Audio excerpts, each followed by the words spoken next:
यह कहानी है बादलपुर नाम के एक छोटे से गांव की। एक ऐसा गांव जहां दिन तो बिल्कुल सामान्य लगता था, लेकिन रात होते ही हर चीज बदल जाती थी। इस गांव में एक रास्ता था जो निमखेड़ा की ओर जाता था, लेकिन वो कोई साधारण रास्ता नहीं था। वो रास्ता पूरे इलाके में बदनाम था। लोग कहते थे कि दिन में चाहे कोई भी उस रास्ते से गुजर जाए, कुछ नहीं होता। लेकिन जैसे ही रात होती, वो रास्ता किसी और ही दुनिया का हिस्सा बन जाता। गांव के बुजुर्ग अक्सर चेतावनी देते थे कि रात के समय उस रास्ते से कभी मत गुजरना, और अगर गुजरना भी पड़े तो अपने साथ मांस या मछली लेकर बिल्कुल मत जाना, क्योंकि कहते हैं कि जो भी इंसान रात में उस रास्ते पर मांस या मछली लेकर गया, वो कभी जिंदा वापस नहीं लौटा। शाम के 7 बज चुके थे। आसमान में हल्का अंधेरा फैलने लगा था और ठंडी हवा खेतों से होकर गुजर रही थी। नंदू और गोपाल जल्दी जल्दी कदम बढ़ा रहे थे। रास्ता सुनसान था, सिर्फ झींगुरों की आवाज और दूर कहीं कुत्तों के भौंकने की आवाज आ रही थी। अरे भाई, आज तो जमींदार साहब ने हमारी मजदूरी दे दी। बहुत दिनों से कुछ मांस मछली खाई नहीं है। आज थोड़ा चिकन ले आए क्या? हाँ भाई, कितने दिन हो गए, दिन तो क्या महीनों से चिकन नहीं खाया। गरीबी ऐसी है कि हर खर्च सोच समझकर करना पड़ता है। चल जल्दी घर चलते हैं, नहा धोकर निकलेंगे, नहीं तो आते आते रात हो जाएगी। दोनों जल्दी जल्दी घर पहुंचे, नहाए और पास के गांव निमखेड़ा से चिकन लाने के लिए निकल पड़े। रास्ते में दोनों भाइयों की मुलाकात मंगल काका से हो गई। मंगल काका ने उन्हें देखते ही आवाज लगाई, अरे ओ दोनों भाई, इस वक्त शाम को कहाँ निकल पड़े हो? अरे काका, नीमखेड़ा जा रहे हैं। आज थोड़ा चिकन खाने का मन कर रहा था, इसलिए सोचा ले आए। अरे क्या बात कर रहे हो तुम लोग? आज अमावस है और जिस रास्ते से तुम जा रहे हो वो ठीक नहीं है। अगर लौटते लौटते रात हो गई तो मुसीबत हो सकती है। रात के समय मांस मछली लेकर उस रास्ते से गुजरना अशुभ माना जाता है। हाँ काका, आप सही कह रहे हो, लेकिन हम जल्दी लौट आएंगे। इतना कहकर दोनों नीमखेड़ा की ओर बढ़ गए। थोड़ी देर बाद जब वे चिकन की दुकान के सामने पहुंचे तो देखा दुकान बंद हो चुकी थी। अरे भैया, आधा किलो चिकन दे दो। अरे भाई, अभी अभी दुकान बंद की है। आज घर में थोड़ा काम है, इसलिए जल्दी बंद कर दिया। अगर थोड़ी देर पहले आते तो मिल जाता। गोपाल भैया, आज तो दिन ही खराब हो गया, अब क्या करेंगे? ऐसा करो, कल शाम जल्दी आ जाना, मैं तुम्हारे लिए पहले से बना कर रख दूंगा। दोनों निराश होकर नीमखेड़ा से वापस अपने गांव की ओर बढ़ने लगे। भैया, आज सच में चिकन खाने का बहुत मन था, लेकिन किस्मत ही खराब है। अरे पगले, इतना क्यों सोच रहा है? दुकानदार ने कहा ना, कल हमारे लिए पहले से रख देगा। कल पेट भर के खाएंगे, ठीक है? हाँ भैया, लेकिन एक बात सुनो, गांव के बुजुर्ग कहते हैं कि रात में ये रास्ता ठीक नहीं है। अरे ये सब बेकार की बातें हैं, दिमाग से निकाल दे। चल जल्दी जल्दी चल। दोनों बात करते हुए आगे बढ़ ही रहे थे कि अचानक उनके सामने से एक काली परछाई बिजली की रफ्तार से गुजर गई। दोनों के कदम वहीं थम गए। अरे भैया, ये क्या था? जैसे कोई चीज अभी अभी हमारे सामने से गुजरी। गोपाल ने भी उसे देखा था, लेकिन नंदू को और डराना नहीं चाहता था। अरे कुछ नहीं था, तेरा वहम है, चल आगे बढ़। दोनों फिर से चलने लगे, लेकिन कुछ ही कदम चले होंगे कि इस बार वही काली परछाई उनके पीछे से गुजरी और अचानक जंगल से जानवरों की डरावनी आवाजें गूंजने लगीं। इस बार गोपाल के चेहरे का रंग भी उड़ चुका था। नंदू, भाग यहाँ से। दोनों अपनी पूरी ताकत से गांव की ओर भागने लगे। उनके कदम लड़खड़ा रहे थे, सांसें तेज हो चुकी थी और सबसे डरावनी बात, उन्हें साफ महसूस हो रहा था कि कोई उनके पीछे पीछे दौड़ रहा है। करीब 1 घंटे तक लगातार भागने के बाद आखिरकार दोनों अपने घर पहुंच गए। घर पहुंचते ही गोपाल ने बिना एक पल गंवाए दरवाजा अंदर से जोर से बंद कर दिया और दोनों दीवार से टिककर हांफते हुए खड़े रह गए। भैया वो क्या था? पता नहीं, लेकिन उसकी हंसी बहुत डरावनी थी। कुछ पल के लिए पूरे घर में सन्नाटा छा गया। सिर्फ उनकी तेज सांसों की आवाज सुनाई दे रही थी। थोड़ी देर बाद दोनों ने खुद को संभालने की कोशिश की। उन्होंने जल्दी जल्दी खाना खाया, जैसे किसी तरह बस ये रात खत्म हो जाए। फिर दोनों सोने की कोशिश करने लगे, लेकिन नींद तो जैसे उनसे कोसों दूर थी।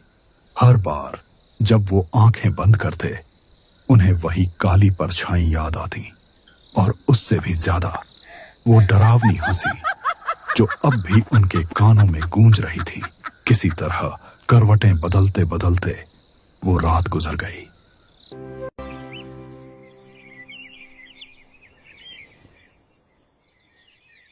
अगले दिन शाम होते ही दोनों भाई जल्दी जल्दी अपना काम खत्म करके घर पहुंच गए। आज माहौल थोड़ा अलग था। डर अभी भी दिल में था, लेकिन उससे बड़ा था चिकन खाने का लालच। अरे भैया चलो ना जल्दी, आज तो चिकन लेकर ही आएंगे, कल तो रह गया था। लेकिन नंदू, वो परछाई। अरे भैया मुझे कुछ नहीं पता, आज चिकन चाहिए, नहीं तो मैं रात को कुछ भी नहीं खाऊंगा। गोपाल ने नंदू की तरफ देखा और समझ गया कि अब ये मानने वाला नहीं है। उसने हल्की सांस ली और कहा, ठीक है, चल, जो होगा देखा जाएगा। दोनों नीमखेड़ा की चिकन दुकान पर पहुंचे, लेकिन जैसे ही वहां पहुंचे वे हैरान रह गए। दुकान के सामने बहुत बड़ी भीड़ लगी हुई थी। लोग एक दूसरे को धक्का दे रहे थे। हर कोई जल्दी में था। अरे भाई, ये भीड़ देखकर तो लग रहा है रात तक नंबर ही नहीं आएगा। अरे भैया, हमें थोड़ा जल्दी दे दीजिए, हमें वापस गांव जाना है। लेकिन दुकानदार इतना व्यस्त था कि उसने बस सिर हिलाकर इशारा कर दिया, जैसे कह रहा हो, रुको, इंतजार करो। समय धीरे धीरे बीतता गया। आसमान में अंधेरा छाने लगा। भीड़ कम होते होते करीब 8 बज चुके थे। आखिरकार दोनों ने चिकन खरीदा और वापस अपने गांव की ओर चल पड़े। रास्ता पहले से भी ज्यादा सुनसान था। हवा ठंडी हो चुकी थी और चारों तरफ अजीब सी खामोशी फैली हुई थी। नंदू के हाथ में चिकन का थैला था और शायद यही उनकी सबसे बड़ी गलती थी। भैया, मुझे कुछ अजीब लग रहा है। कल जब आए थे तो जंगल इतना शांत नहीं था, लेकिन आज। डर मत, बस शिव शंभू का नाम ले और जल्दी जल्दी चल। नंदू धीरे धीरे भगवान शिव का नाम जपते हुए आगे बढ़ने लगा। तभी अचानक पीछे से एक आवाज आई, बेटा नंदू। दोनों एक झटके से पीछे मुड़े और जो उन्होंने देखा उसे देखकर उनके होश उड़ गए। उनके सामने उनकी मां खड़ी थी, वही मां जो 10 साल पहले घर में लगी आग में उनके पिता के साथ मर चुकी थी। नंदू की आंखें भर आईं। अरे भैया, ये तो माँ है। लेकिन गोपाल के मन में अजीब सी बेचैनी उठने लगी। माँ तो 10 साल पहले मर चुकी है, और अगर वो सच में जिंदा भी है तो इस वक्त इस सुनसान जंगल में क्या कर रही है? फिर भी माँ की आंखों में वही पुराना प्यार था, वही अपनापन जो उन्होंने बचपन में देखा था। नंदू खुद को रोक नहीं पाया। वो दौड़कर माँ के पास पहुंच गया। अरे माँ, आप जिंदा हो, और आपने ये क्या हाल बना रखा है? चलो हमारे साथ घर चलो। लेकिन गोपाल अभी भी वहीं बिल्कुल चुपचाप खड़ा था। तीनों धीरे धीरे रामपुर की तरफ बढ़ने लगे। जंगल अब पहले से भी ज्यादा अजीब लग रहा था। हवा ठंडी और हर तरफ एक दबा हुआ डर। कुछ दूर चलते ही माँ, आप इतने दिन कहाँ थी? मैंने आपको बहुत याद किया। लेकिन मां बिल्कुल चुप थी। वो सिर्फ एक चीज को घूर रही थी, नंदू के हाथ में पकड़ा हुआ चिकन। उसकी आंखों में अब वो ममता नहीं थी, बल्कि कुछ और ही था, कुछ डरावना। माँ, आप कुछ बोल क्यों नहीं रही? तभी मां की आवाज बदली हुई, भारी और डरावनी हो गई। मुझे चिकन चाहिए। चिकन दे दो और यहाँ से भाग जाओ, वरना।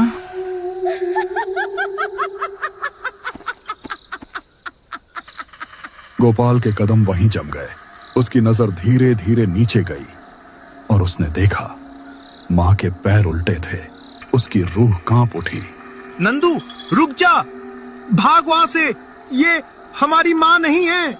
लेकिन बहुत देर हो चुकी थी। अचानक चारों तरफ घना कोहरा छा गया, इतना घना कि हाथ को हाथ भी नहीं दिख रहा था। गोपाल घबरा गया। कुछ ही पलों बाद जब कोहरा धीरे धीरे छंटा तो सामने का नजारा देखकर उसकी दुनिया ही उजड़ गई। नंदू और वो मां दोनों गायब थे। जंगल अब पहले से भी ज्यादा जिंदा लग रहा था। चारों तरफ से अजीब अजीब डरावनी आवाजें आने लगी, जैसे कोई हंस रहा हो, कोई रो रहा हो और कोई पास ही छिपकर देख रहा हो। गोपाल की आंखों में आंसू आ गए। हे भगवान, ये क्या हो गया? मेरा भाई कहाँ गया? वो पागलों की तरह जंगल में इधर उधर भागने लगा। उसकी आवाज पूरे जंगल में गूंज रही थी। नंदू, नंदू, कहाँ है तू मेरे भाई? गोपाल करीब 1 घंटे तक पागलों की तरह जंगल में नंदू को ढूंढता रहा। उसकी आवाज भर्रा चुकी थी, पैर जवाब दे रहे थे, लेकिन वो रुका नहीं। तभी एक बड़े पेड़ के नीचे उसकी नजर पड़ी और जो उसने देखा, उसके पैरों तले जमीन खिसक गई। वहां नंदू पड़ा था, आधी मरी हालत में, कमजोर, बेबस। और उसके सामने वो मां अब मां नहीं रही थी। वो एक भयानक पिशाच बन चुकी थी। उसकी आंखें लाल, चेहरा विकृत और वो जमीन पर पड़े कच्चे चिकन को नोच नोच कर खा रही थी। उसके मुंह से खून टपक रहा था।